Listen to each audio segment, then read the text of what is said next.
So I've been married to my husband for 3 years. I have a 22-year-old daughter from a previous marriage, but she moved out, and my husband has a daughter too, who's 19 years old. Let's call her Juliet. And she also has a child. She got pregnant when she was 17, and her child is now 2 years old.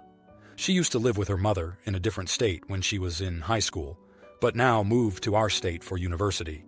Now this is a problem, because her mother won't move with her and Juliet will have to attend university.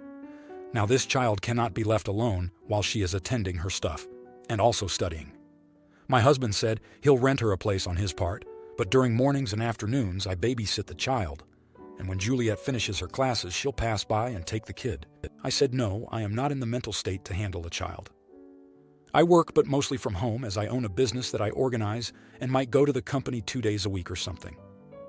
So my life could be described as the peaceful life, as I am my own boss. And despite having commitments, I am mostly in control. But I didn't achieve that for free. I worked my ass off in the past just to achieve this life. Having to take care of a child will disturb all of that, and I know better how draining children are. As much as I love my daughter, I went through hell back then. No, I do not regret having my daughter. Back then, I was young and wanted to have her. But I am not going to overlook the disastrous aspects of being around children, and I really don't want to relive that again, because my stepdaughter Juliet decided to have unprotected sex. Yet she wants to live her life while I get to handle her problems, so she would shine.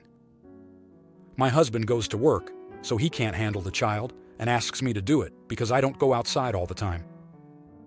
But I told him no, not my problem. This won't be good for me or the child. He proceeded to call me selfish and told me, what if it was your daughter? I simply told him that asking me this puts him in bad light, because yes, I will handle my daughter's problems, because I am her parent. He is Juliet's parent, yet he is deflecting the responsibility onto me. Her mother too is getting herself out of the picture. I never throw my daughter's problems on him. I also told him he could get her a nanny or put the kid in one of those nurseries, but he refused, saying that's too much money when he is already paying her rent and tuition. Yesterday, I straight up told him that he and her mother should try to solve this situation and leave me out of the equation, because I am not going to help, and that Juliet is not an orphan. She has both her parents living. The three of them should solve this without trying to drop the whole thing on me, and they should live their lives to the fullest. Now, here are the comments. Comment 1. Not the idiot. Would it be nice if you could help with childcare? Yes. But the child is simply not your responsibility. The stepdaughter decided to have this child, and she, and the child's father, is responsible for finding childcare. Her own mother won't move with her. Her father won't change his working hours. So I don't understand why you're being pressured to step in. You have a job. You may be able to switch your working hours, but you're still going to have to work. If you take on childcare, then you're going to be doing that and working in whatever hours are left, while the child's mother and grandparents get to keep having their same old schedules. It is shocking that you're being pressured to do this. Don't give in. The stepdaughter could go to a college closer to her mother. Her mother could move to your state. Your husband could change his hours. The child's father and his family could step in. You're the last person out of all these people who should be responsible. Comment 2. Not the idiot.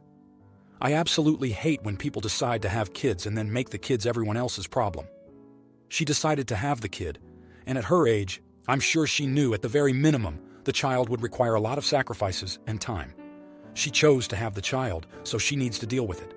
If that means she has to get a job and put off school until the child is of school age and frees up some time, then that is what she must do. She is family. That doesn't mean she gets to take advantage and dump her responsibilities on other people. This is why you don't have sex if you aren't ready for children. If you're out there having sex, then you're doing so with the understanding that pregnancy is a possibility, and the child is your responsibility and yours alone, not the idiot OP.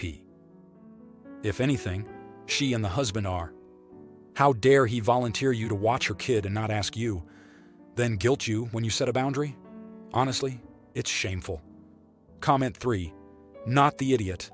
5-day-a-week childcare in mornings and afternoons for 4 years of Juliet going to college while OP is working a full-time job? Nope. The issue isn't that Juliet isn't OP's biological daughter. The issue is that for some weird reason, all of the following people think OP should do 50% of the childcare for Juliet's child. Juliet, Juliet's bio mom, OP's husband, and baby daddy and his entire family. Other relevant info: OP's husband is paying for 100% of Juliet's expenses. College, apartment, food, presumably. Wild guess here. OP's husband did not watch Juliet most of the time when Juliet was ages 2, 6, and has no flipping idea how much work it is. Not like anyone needs more reasons that the child should go to preschool, but here's one. It provides social interaction and education for the child. It is in OP's best interest that the child go to preschool, but it is also in the best interest of the child. Now, for the next story. My ex, 33-year-old female, and I, 33-year-old male, share 3 children. Alana, 10, Jonah, 8, and Callum, 7. My ex cheated on me 2 years ago and left to be with her affair partner, who is now her husband. She and I share custody of our children, 50-50th timeshare, while they have full custody of her husband's 2 children from his previous marriage, which ended with the affair as well. I was always an active dad in our kids' lives, and we had our own little traditions. From baking brownies the day before they go back to school and having a little brownie party, to baking cookies for their birthdays and letting the birthday child pick what kind we make, to doing a group photo for Halloween every year with our costumes and doing silly faces, and our Christmas shopping day where I take the kids and we make a day out of buying the gifts. We go out to eat, get photos taken, sing Christmas songs in the car, etc.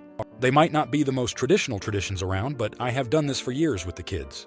My ex asked our kids if we still did those things recently, and they said yes. She then told me I should include her stepkids in these activities sometimes because our 3 children are bonding during these experiences and are coming together as a group that doesn't include their step-siblings. Since her stepkids are not going to know our kids as step-siblings, but will only know them as siblings because of the age and the fact they are always with my ex and their dad, it would be cruel to let them be excluded like that when I could help foster the bond. I told my ex I did not want to include her stepkids. I said she could come up with traditions for them to do as a family unit if she wants. But I'm not going to be more involved with her cheating ex or her affair partner than I need to be. I told her that being civil for the kids is the best we can ever be, and there is no way I want to take responsibility or bond with her stepkids. She called me an ass and said, I am putting my feelings before those of 2 young kids. She said it won't bother our kids at all because they'll always see the stepkids as interlopers, but 2 little kids will always feel othered, and it will be my fault because I'm a prick. She also accused me of being gleeful about the pain of kids. This is not true at all, but she thinks that my having this boundary is me rubbing my hands together like a cartoon villain. Am I the idiot? Now here are the comments. Comment 1. Not the idiot. You are not responsible for someone else's children, and it is totally normal for blended families to have different traditions. The issue is that she wants them to grow up without anything triggering that potential awkward question of, so why did this all happen in the first place? She wants the affair to not have had any perceived negative impact on the children, but in reality, things are just a bit more complicated than that. It's not your job to make things super easy for her, and you having different traditions with your kids isn't letting the stepchildren down unless they are told by her that they are letting them down. It's just how your family works, and that's okay. Like you say, she just needs to make sure they also have their own traditions. Comment 2. 2 little kids will always feel othered, and it will be my fault. First, they are being othered by your ex. They're her stepchildren. But she can't be bothered to create traditions with them herself, or encourage her affair partner to do it as their father. So she needs them to piggyback onto yours. Second, they can't be othered by you because they are not yours to rear, watch, care for, etc. There is literally no place in your life they belong. She also accused me of being gleeful about the pain, spoken like someone refusing to take responsibility for anything, including her own laziness in building bonds and traditions with the family she sacrificed yours for, not the idiot. Comment 3. Not the idiot. Your ex is delusional. Her stepchildren are not your concern or responsibility, and she's got some nerve calling you an ass for not wanting to bond with her affair partner's children. Whew. I don't understand how she even comes up with that twisted logic. Not the idiot. Not the idiot. Not the idiot. Now, for the next story. It's Hurricane Lee. Our governor, news media, etc., has been warning our state for the past week. I am taking care of my special needs grandson, who is nonverbal. During the transition of having my grandson live with me, I had to install the internet because he needs his tablet. My grandson's parents are out of the picture and he is going through a difficult transition. Whenever I have lost power, my daughter-in-law has always told me that I have an open invitation to their house. Plus, they have a generator. Come over, come over. Even if I had power, come over anytime. I'm welcomed anytime.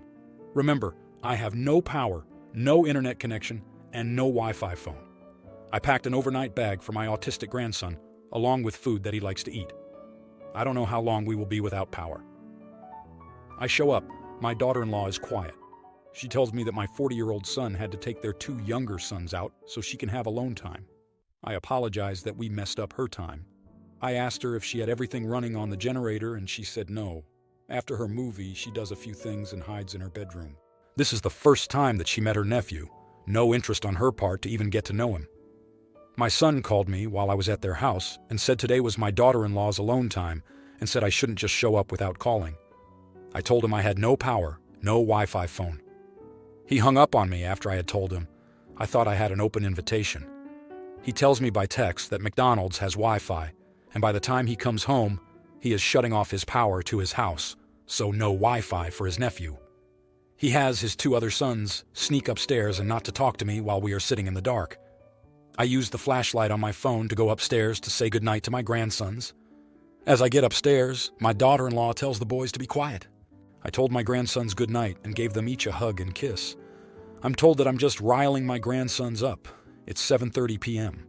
They kicked us out in the rain with no lights on in the house to see. We were only there for 1.5 hours, and my lights came back on by that time at my address. Normally, when we lose power, it's for days. I had texted a friend and asked if she could drive by my residence because my son has lied to me in the past. She and her husband offered us to come over in the middle of the night if we lost power again. Am I the idiot in thinking that my son and daughter-in-law wouldn't mind me showing up in bad weather when we had no power? Now for the next story. The bride, Rika, is super nice and undemanding. Her main request to the bridesmaids was to have hair and makeup done by the same HMUA, Rika paying the morning of the wedding for the getting ready hangout. Rika had her mind set on a specific HMUA that offered a fancy bridal experience with lots of extras, and she was very excited about it. I wear bold, dramatic makeup daily. I had no issue sticking to Rika's very different preferred style for her wedding. However, over the last few years, I had a number of painful reactions to makeup products, and I was never able to figure out the trigger. If I immediately take the makeup off, the pain goes away in hours and discomfort fades in a few days. While reactions are rare, I now stick to specific makeup lines I know work for me. I asked Rika if she could ask the HMUA what products they use, or I could do my own makeup while everyone else was getting theirs done, trying for the same look. But Rika just kept saying she had a reputable MUA that followed professional standards of hygiene, and that the makeup would be quite light. It seemed in her head, reactions could only happen with a shady MUA or heavy makeup. Rika said she could pay for me to have a trial done on the same day she'd have hers, so I don't have to worry. I agreed like a dumbass, then realized that didn't work because if the MUA used a triggering product, I would still have a painful reaction just on a different day. I messaged Rika again and had the same pointless conversations. The trial day was coming. I didn't want to just cancel. It made sense in my head to message the MUA with my question directly. Unexpectedly, the MUA straight up said she can't work on me for liability reasons as I cannot identify problem ingredients. Not even using products I name as safe. She also asked if the bride was aware. Turns out Rika had filled out a form that confirmed no one had known makeup sensitivities. I don't blame Rika, she signs medical and customs forms without reading them. But the MUA was enraged. She almost fired Rika as a client. 5 weeks ahead of the wedding, they worked it out. For what it's worth, I haven't ever heard of a MUA with such forms or such a hardcore stance in general. Rika and her maid of honor since implied I was intentionally sabotaging so I could do my usual attention-grabbing makeup. I'm hoping that's MOH/bride stress talking and not what Rika really thinks of me. Several people told me I should have just risked it, considering my reactions, and the chance of them occurring in the first place are relatively minor. The more people say this, the more I'm thinking maybe that is what is expected of a friend. Obviously, my worst move was messaging the MUA directly. But I wasn't getting anywhere with Rika, and I was afraid that she'd be mad if I just said I wasn't doing the HMUA thing. But the more I think of it, Going behind her back on something so important to her may make me the ETA. People keep asking about patch testing. My reactions only trigger on my lips and eyelids. Arm swatching or whatever doesn't help. If you like this video, you'll probably like these too. Also, while you're here, please consider subscribing. It's your support that keeps this channel alive and allows me to make better and longer videos. Have a great day.